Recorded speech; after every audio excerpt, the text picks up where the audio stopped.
Andrew Robinson here, back at it with another Max MSP tutorial. In this video, we are going to look at how to create some generative drum machines. Similar to what I did in my DJ instrument video, the last one I just uploaded, go check that out. If you haven't seen it, in it, there is a part where I made a drum machine, and it's honestly very simple. So I'm going to show you how I did that, because if you're new to audio, it's going to be actually pretty easy. First things first, we need to create the components of our drum machine. For right now, that's going to be the kick, the snare, and the hi-hat. So let's just jump right into it. First things first, let's start with the kick. And to do that, we're going to use a cycle object, because if we get a sinusoidal wave going at just one set frequency, 100 hertz, it's going to sound like a nice, deep, thumpy kick. All we got to do is kind of give it that ADSR format attack envelope. So very easy. First things, we're going to first create our audio output, attach it. Yep, we are getting sound. That's that. Cool. We're going to create a multiply tilde object, and I'm going to multiply it by 0 to start with, so it doesn't make any sound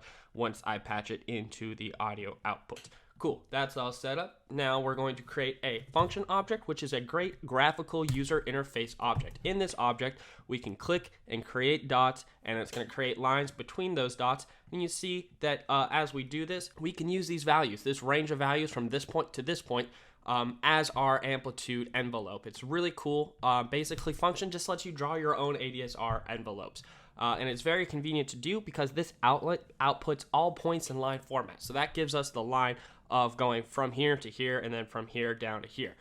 We just got to run it through this line tilde object. So if we do that, run this output through the line tilde object and output this into the multiplication object and then send this guy a bang, we're going to get that shape for the ADSR and this sound. And that's going to sound like this. Cool, so that's great, but that's not fast enough to be a kick yet. So let's actually just move this dot over and this one too. Why not? That's better, but it's a little too clicky, so I'm going to draw it back just a hair. Yeah, and there we go. That sounds like a kick. So super easy. That's all set up for that one. We have that ready to go. Now we're going to move on to our snare sound, which is pretty much the exact same setup as this. So I'm just going to copy and highlight all this, and then we're going to change this cycle to a noise object, which just generates white noise across the audio spectrum. But we're going to add an extra little biquad filter, which is going to actually filter out some of the unwanted frequencies from this white noise we're generating, and we're going to use that to shape our snare sound. So I just slid the biquad object in between these patch cords by holding down the shift key and shifting it over to the patch cords, and then now we're going to also create an object called filter graph, which is your regular user interface designed for an EQ. If you've ever used any DAW, you should know what an EQ is. We're just going to take the first outlet of our filter graph. We're going to patch that into the first inlet of the biquad. I'm going to press A on the keyboard, create an adder UI object, lock the patch, click on it, and we're going to find the filter type attribute, which actually changes to edit mode once you select that, and you're going to see that it's set to 5 by default. If we lock our patch, click on this again, you can see we have all these different options for EQ filterings. And for now, I'm going to click low shelf, and we're going to drag this around, and we're going to actually kind of use it the opposite. We're going to create a high shelf and cut out some of these lower frequencies. And I don't really know. This comes down to kind of what sounds good to you, what you're going for. But if we cut out some of these lower ends and leave some of the higher ends, it should give us a decent snare sound. Let's just patch this into our audio output and click this button, and we'll see how that sounds. You know what? That's not bad. So I'm going to leave it as that, and we're going to move on to our final drum sample generation sound, and that is going to be the hi-hat, which is going to be pretty similar to our snare setup. Just instead of a low shelf, we're going to do a high pass because we really only want the highest frequencies to come through. And I'm just going to adjust our filter graph to be somewhere like, I don't know, over here. See how that sounds. Oh, I got to connect it into the audio output first to hear it. Nice, that's a good, snappy, closed hi-hat. I like that, perfect. So we've got our drum component set up, our kick, our snare, and our hi-hat. Perfect. All right, so I'm just gonna do some organizing real fast, make these filter graphs smaller. Now that we've got them set where we want, we can kind of move them out of the way, move all this stuff closer together, and then move on to the real magic of this, the thing that makes it a drum beat machine. We need to create and play back these drums, these generative drum sounds in some sort of drum beat fashion. And to do that, as I had mentioned in that DJ video and here, it's the matrix control object that is the big secret for how this works. Matrix control is also a really cool graphical user interface object that looks daunting, but it's not too hard to understand. Out of this outlet, you get the cell value. So if we just patch this into a message box real quick, we're gonna lock the patch. I'm gonna click this first dot and you're gonna see it turned on. And it outputs its coordinate system. So it's a 0 on the X, 0 on the Y, and this is a 1 because it just turned on and therefore it's true. If I click it again at that 0, 0 location, it's also 0 because we just turned it off. And then it would be so on and so forth. So this is now 1, 0, 1 because we are on the 1 on the X, 0 on the Y, and it's a 1 because it's true. I just clicked it on. This here is 3 over on the X, which is actually 4 because remember, 0 counts as a number. This is 1 because we're down 1 on the Y, and it's a 1 because it's true. Click on and off, so on and so forth. So we can actually use this to be our drum grid. If we just go into the inspector menu, which you can click this eye icon over here, to do that, we're going to change the number of rows from 4 to 3 since we only have 3 drum components. We can leave our number of columns as 8 and think of it kind of like eighth notes or something. And it's really quite easy. Let's just label everything else as well so we don't get confused. We're going to use the top row to be the kick. So I'll create a comment, kick. This can be our snare row. And then finally the hi-hat row.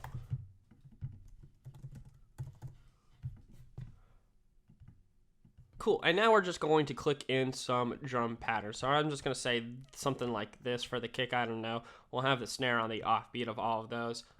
Except maybe this one just for fun, and then we'll just turn all the hi-hats on. So say this was our drum pattern, all right? We're going to send the get column message to this matrix controller, and we're going to do that by creating a message, get column $1 for our variable, and we're going to patch that right into the inlet of the matrix control, and then out of this outlet, you'll see it says row column values as list. So if you send the get column or get row message to the matrix control, it's actually going to come out of that outlet. And it's pretty easy still. We're just going to patch a integer box into the get column message and say give us column 0, which is the first column, and you'll see it output a 1, 0, 1, and that's because this one is true, this one is false, and this is true. 1, 0, 1. If I stepped over to the next column, you'll see it's a 0, 1, 1 now because this is false, this is true, and this is true. And then so on throughout the column. So pretty easy, pretty straightforward. We just need to unpack this list value now. So I'm going to use an unpack object, unpack I, because we're dealing really only with 0 or 1. So these are just integers. We don't have to worry about float values. And then we'll say if 1, send out a bang, which we can do with the cell 1 object. If it sees a 1, it's going to send a bang out. And then each of these outlets just need their own cell 1 going to the button for that drum part. So if we just keep this in order here, and it's also in the order we set it up in, which is pretty nice. And then we can just step through the columns just like that and get all our unique drum sounds at the same time. And now we just need something to create and step through this drum pattern. So we're going to say counter 0, 7, which is our 8 columns. And then we're going to say metro, and I'm going to say something like 125, patch that into the counter, create a toggle by pressing T, patch that into the metro, and then when we lock our patch, click it on, we get our drum machine.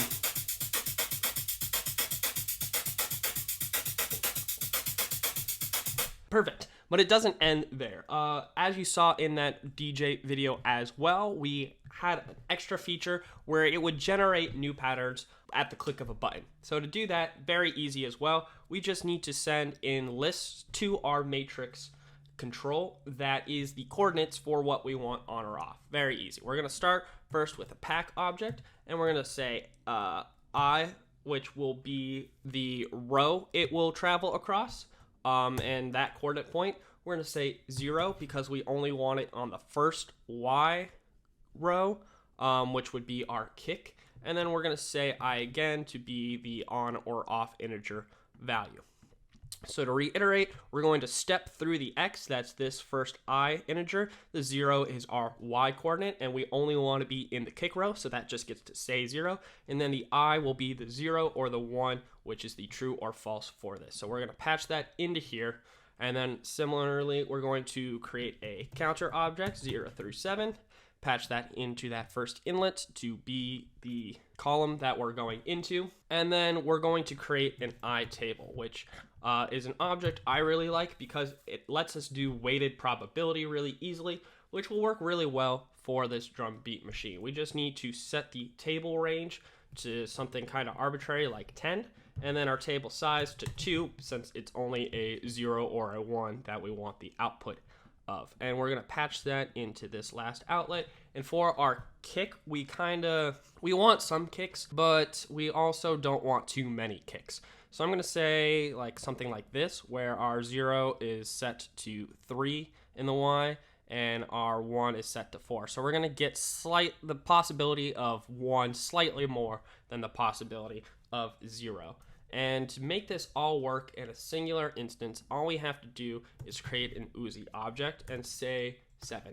And what that will do is it will output, actually 8, sorry, I can't count. What this will do is 8 bangs all out of this outlet in a split second. And all it needs to do is hit this and this so that they get paired together. It'll say, give us a random 0 or a 1, and then go count the next number, and that list will come through into our matrix controller and set that row all in a split second. We just need to now send a bang to the Uzi real fast. So I'm going to press B, create a button, patch that in, lock the patch, click it, and you'll see the kick row is updating and just forming new kick patterns. And now we just need to repeat that for every row we have. So we've got our kick. This one can be our snare, and then we're just going to change this 0 to a 1, so it's on the snare row. And we're going to want maybe not that many snares, to be honest. Something like this, I think, makes a lot of sense. We have a lot of possibility for no snare, and this about some average possibility for yes snare. And if we click a button, you'll see, all right, that's pretty decent. We'll bump this up one more, see if that kind of works any better. Yeah, that looks like better patterns to me. So we'll leave that, and then again, copy this one more time for our hi-hat, and change this 1 to a 2. Patch that in, and we'll want a lot of hi-hat, so we'll move that up, and move the 0 one down. So the possibility of no hi-hat is very low, and the possibility of hi-hat is very high. Yeah, and that one works as well. So now we just need to hit all 3 of these buttons at the same time, which again, very easy. We can just create kind of one master button that goes to all of these. And we can just click this one button and update them all at the same time. So if you wanted to update them individually, these buttons are still here. But you can do a master one as well, and we'll just click and turn it back on.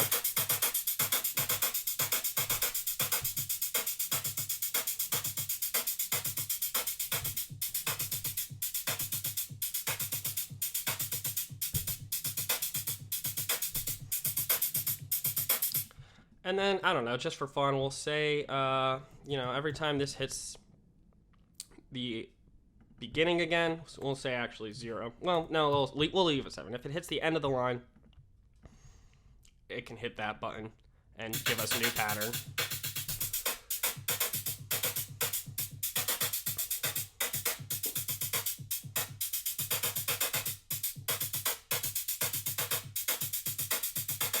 There you go. So I hope you enjoyed this video and learned something you didn't know before. If you did, please remember to like and subscribe, because that's how I know you learned something new.